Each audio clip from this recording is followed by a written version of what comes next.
ہمارے چینل سے جڑنے کے لیے YouTube پر لمرا ایجنسی سبسکرائب کریں۔ حضرت ابراہیم خلیل اللہ نے حضرت حاجر اور حضرت سائرہ کو جو قبول ہے کہا تھا، اس میں اس کی برکتیں شامل حال ہے۔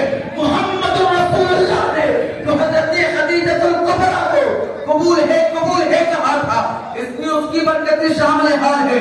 پتہ کیا چلا؟ ہم قبول ہے کیا کہتے ہیں؟ آسمان سے غیر سے محبتوں کا نزول ہوتا ہے، اس کے ساری خوشیاں اس کی ہو جاتی ہے، اس کے سارے غم اس کے ہوتے ہوئے۔ نکاح جسم کی تسکین کا نام نہیں، بلکہ نکاح دو دلوں کے ایک ہو جانے کا نام۔ آپ دیکھیں وقت بڑا مختصر سا ہے، اگر آپ کا ذوق سلامت ہے بس 2 منٹ کے اندر اپنی گفتگو کو اختتام کی طرف لے کر کے چلتا ہوں، کیونکہ ہم پہلے سے بہت تعریف کر کے آئے ہیں، لیکن ہم نہیں چاہتے یہ قاری صاحب قبلہ کی بھی خواہش ہے کہ ہماری طرف سے کوئی تعریف ہو، اس لیے توجہ میری طرف رکھیں۔ آپ دیکھیں نکاح کا لغوی معنی کیا ہے؟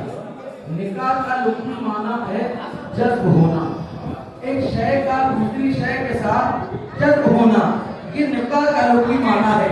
اور آپ اندازہ لگائیں، صوفیہ نے بہت ساری وجوہات بیان فرمائی، لیکن بس صرف 2 وجوہات کو میں بیان کر کے اپنی گفتگو کو آگے کی طرف لے کر کے چلتا ہوں۔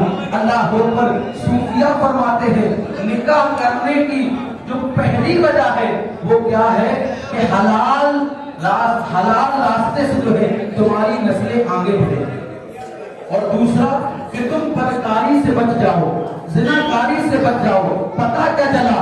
نکاح کے بعد جو ہے میرے تیرے کریم نبی نے فرمایا، نکاح کے بعد جو ہے اللہ اکبر انسان کی نگاہیں نیچی ہو جایا کرتی ہے، پھر وہ اپنی نظروں کے ادھر ادھر بہکاتا نہیں ہے، بلکہ جب چلتا ہے تو یہ سوچ کے چلتا ہے میں کسی کو دیکھوں گا تو کل اللہ مجھے بھی بیٹی عطا کرے گا۔ اللہ اکبر، میں کسی کے ساتھ اگر ناجائز تعلقات قائم کروں گا تو میرے گھر میں بھی تو عورت ہے، میرے گھر میں بھی تو بہن ہے۔ پتہ کیا چلا؟ نکاح جو ہے وہ ہمیں طرز زندگی سکھاتا ہوا نظر آتا ہے۔ اور آپ دیکھیں نکاح میں کتنی برکتیں ہیں کہ فقیہ ابو اللیث سمرقندی رحمۃ اللہ علیہ اللہ اکبر فرماتے ہیں کہ کنواری لڑکی اور کنوارا لڑکا جب 2 رکعت نماز کے لیے نیت کرتے ہیں تو ان کو 2 رکعت کا ہی ثواب ملتا ہے، لیکن وہی وہ نکاح کے بعد جب 2 رکعت کی نیت کرتے ہیں تو میرا اللہ وہ پڑھتے 2 رکعت ہے، لیکن میرا اللہ ان کو 70 رکعت کا ثواب عطا فرماتا۔ اور علامہ ابو اللیث سمرقندی رحمۃ اللہ علیہ نے یہاں تک لکھا کہ جو اس نیت کے ساتھ اپنی بیوی کے قریب گیا اور جانے کے بعد بسم اللہ پڑھی اور اس کی نیت یہ رہی کہ میں اپنی خاتون کے ساتھ جو وظیفہ جوزیت ادا کروں گا، اللہ جب کل مجھے اولاد عطا کرے گا اس سے میرے نبی کی امت جو ہے وہ بڑھتی ہوئی نظر آئے گی۔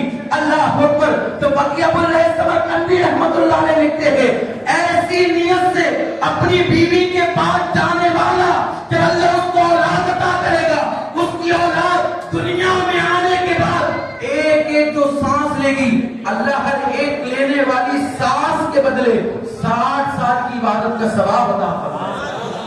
پتہ کیا چلا؟ نکاح کس قدر برکتوں سے بھرا ہوا، اس لیے میرے بھائی کو نکاح کرو۔ میرے نبی نے فرمایا نکاح کو آسان بنا، اتنا آسان بنا دو کہ لوگوں کے لیے زنا کرنا مشکل ہو جائے۔ انشاءاللہ پتہ کاری کو مجھے آنا ہے تب میں انشاءاللہ اس میں تفصیل سے بیان کرنے کی کوشش کروں گا۔